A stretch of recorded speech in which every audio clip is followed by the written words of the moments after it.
রামপুর নামে এক সুন্দর গ্রাম ছিল। সেই গ্রামে হরিপদ নামে এক হাড় কিপ্টে থাকত। সে খুব কিপ্টে ছিল। পয়সা বাঁচানোর জন্য সে বিয়েও করেনি, আর রান্না করার জন্য বাজার থেকে বাসি সবজি কিনত।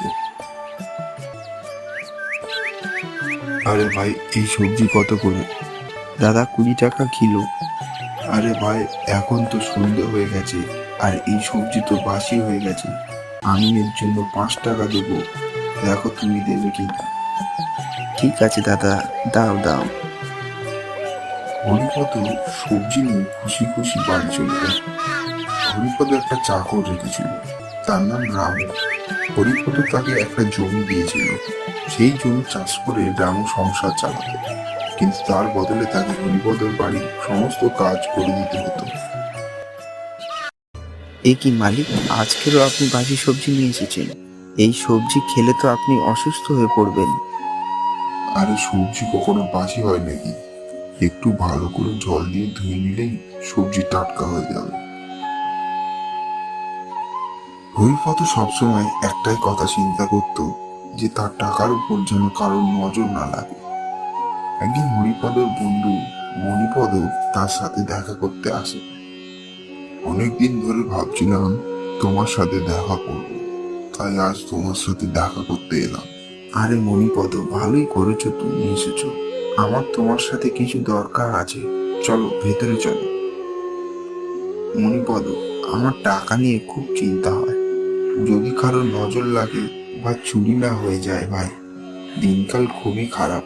আরে হরিপদ, এত চিন্তা করার কিছুই নেই। আমি তোমাকে একটা উপায় বলছি, আর আমিও তাই করেছি। তাই এখন আমার টাকার কোনো চিন্তা নেই। আমি আমার টাকায় সোনার মুদ্রা বানিয়ে সেগুলি আমার ঘরের পাশের মাটিতে পুঁতে দিয়েছি। কেউ বুঝতেও পারেনি, আর আমার চিন্তাও দূর হয়ে গেছে। আরে বাহ, তুমি তো ভালো বুদ্ধি দিলে, আর আমার চিন্তাও দূর করে দিলে। মণিপদ চলে যাবার পর হরিপদ ভাবলো, আমিও তাড়াতাড়ি আমার টাকাগুলি সোনার মুদ্রা করে নেব। পরের দিন হরিপদ তার টাকা নিয়ে সোনার দোকানে যায়। আরে আসুন আসুন হরিপদ বাবু, বলুন আপনার জন্য কি করতে পারি। প্রকাশ ভাই, আমি কিছু সোনার মুদ্রা কিনতে চাই। তারপর হরিপদ তার টাকায় সোনার মুদ্রা কিনে তার বাড়ি ফিরে আসে। তারপর রাত্রিবেলায় চুপি চুপি বাড়ির পাশে গর্ত খুলে সমস্ত সোনার মুদ্রা রেখে দেয়। হরিপদ এবার নিশ্চিন্ত হয়। এবার আর তার টাকার কোনো চিন্তা ছিল না। কিন্তু কিছুদিন পর হঠাৎ বৃষ্টি শুরু হয়, আর এক রাত প্রচণ্ড বৃষ্টি হয়। ধীরে ধীরে জল বাড়তে থাকে, আর জল হরিপদর বাড়িতে ঢুকে যায়। সকালে যখন বৃষ্টি থামে, তখন হরিপদ দেখে প্রচণ্ড বৃষ্টি হওয়ার জন্য মাটি ধুয়ে চলে যায়, আর তার সাথে সোনার মুদ্রাগুলোও ভেসে যায়। আর হরিপদ কাঁদতে থাকে। মালিক, কি হয়েছে? আপনি কাঁদছেন কেন? কি বলবো রামু, আমি আমার সমস্ত টাকায় সোনার মুদ্রা কিনেছিলাম, আর আর এখানে পুঁতেছিলাম, কিন্তু কালকের বৃষ্টির জলে সব ভেসে চলে গেছে। আমি পুরো কাঙাল হয়ে গেছি রামু। দেখেছো মালিক, আমি আপনাকে সবসময় বলি, এত কিপটেমো করো না, নিজের জন্য কিছু খরচ করো।